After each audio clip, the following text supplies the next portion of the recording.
当年只用了2颗原子弹就结束了第2次世界大战，甚至有美国科学家表示，当年投到日本的原子弹只发挥2%的威力。这样一个毁天灭地的武器，研究者裹满防护服，都是战战兢兢。但有这么一位狠人，竟然直接徒手掰开了原子弹。1945年8月6日，美国向日本广岛投下了小男孩，7万日本居民丧生在热浪中。广岛被夷为平地后，日本并没有妥协，反而赌美国就只有这1枚原子弹，选择负隅顽抗。令他们没想到的是，除了实验阶段炸掉的瘦子，美国一共有3枚原子弹。3天后，第2枚胖子紧跟着就落到了长崎。至于第3枚，是一个名为鲁福斯核心的原子弹核心。美国原本想着，如果日本挨了第2颗原子弹还不老实，就将鲁福斯核心放到第2颗胖子内部，再给日本送去。不过，日本挨了2顿打，终究明白识时务者为俊杰的道理，在8月15号宣布无条件投降。本应该轰轰烈烈的一场鲁福斯核心，在日本代表躬身签完投降协议后没了用武之地。不过，这枚凝聚着科学家心血的杰作，总不能因为没了敌人就销毁。美国政府决定将其用于科研，用来提高原子弹的威力。因为前2个原子弹威力太小了，根据专家估计，小男孩的核反应效率只到2%，胖子的反应率高些，也只到20%。也就是说，这2枚原子弹压根没有发挥出全部威力。那么，怎样才能发挥出全部威力呢？美国用来制造原子的裂变材料有2种，一种为铀235，一种是钚239。2种材料装多少有一个临界值，如果少了，威力发挥不出来；如果多了，超临界质量被挤压发生裂变，还没送到日本，就在实验室大杀特杀。所以摸清楚临界值，就能在保证安全的情况下，有效提高原子弹的威力。刚好鲁福斯核心没了用处，就这样成了研究临界值的对象。令人没有想到的是，鲁福斯核心没能上战场杀敌，却在实验室里制造着一起又一起惨案。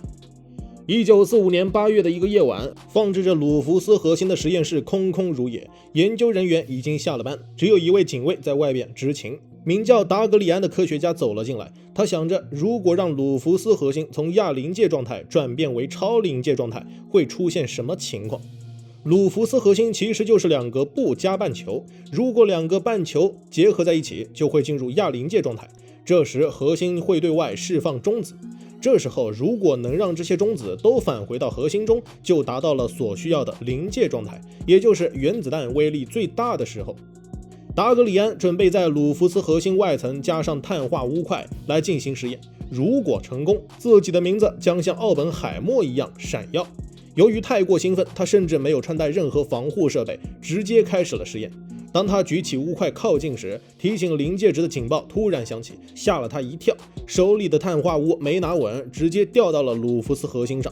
2者一结合，大量中子涌向了鲁福斯核心，发出阵阵幽蓝的光，核变开始了。在这紧要关头，如果不能及时阻止核变，紧随而来的核爆将摧毁这里的一切。情急之下，达格里安来不及通知其他人，也没能找来专业的工具，直接伸手试图拿走钨块。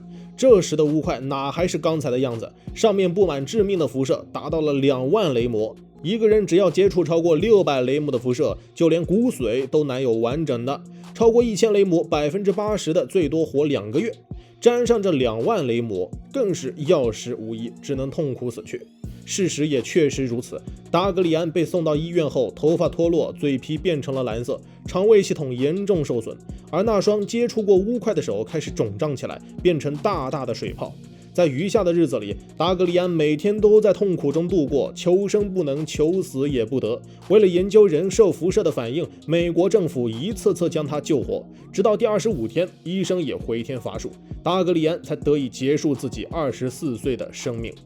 原本准备投放日本的第3枚原子弹核心鲁福斯核心，在日本投降后转移到了实验室做研究，在这里让一位25岁的科学家丧生。这起事故引起了高层注意。之后，鲁福斯核心实验多出2条必须执行的规定，不允许单独实验，必须穿防护服。这样的规定应该能杜绝不必要的麻烦，但有些意外总是挡不住。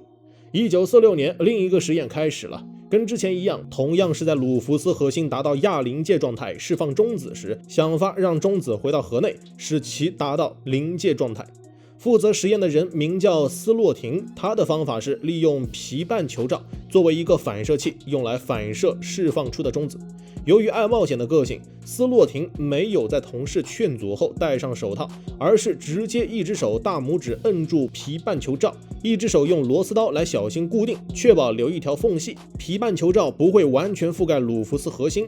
在这紧要关头，斯洛廷手里的螺丝刀忽然一滑，皮瓣球罩重重盖在了鲁弗斯核心上。因为皮瓣球罩的包裹，导致过多的中子反射回鲁弗斯核心，鲁弗斯核心重现当年的可怕模样，释放出蓝色的光，填满了整个实验室。见到悲剧酿成，斯洛廷没有多想，直接徒手掰开了2个半球，然后扔到地上。见辐射还是不断涌出，他直接扑上去，用身体挡住。斯洛廷的这一举动无异于自杀，他的身体所受到的辐射相当于在原子弹爆炸时站在爆炸中心1400米。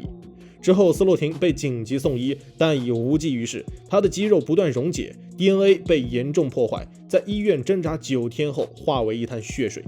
除了斯洛廷，同样在实验室的还有7人。虽然斯洛廷舍身挡住辐射，为他们争取活命时间，但其中2人还是不治身亡，剩下的5人虽没有立即死亡，也患了癌症。实验室4米外还有一名警卫，这名警卫就是达格里安事故中唯一的安保人员，逃过了上次事故，这次又倒霉的遇上。虽然他离实验台最远，成功活了下来，但在32年后也患上了白血病。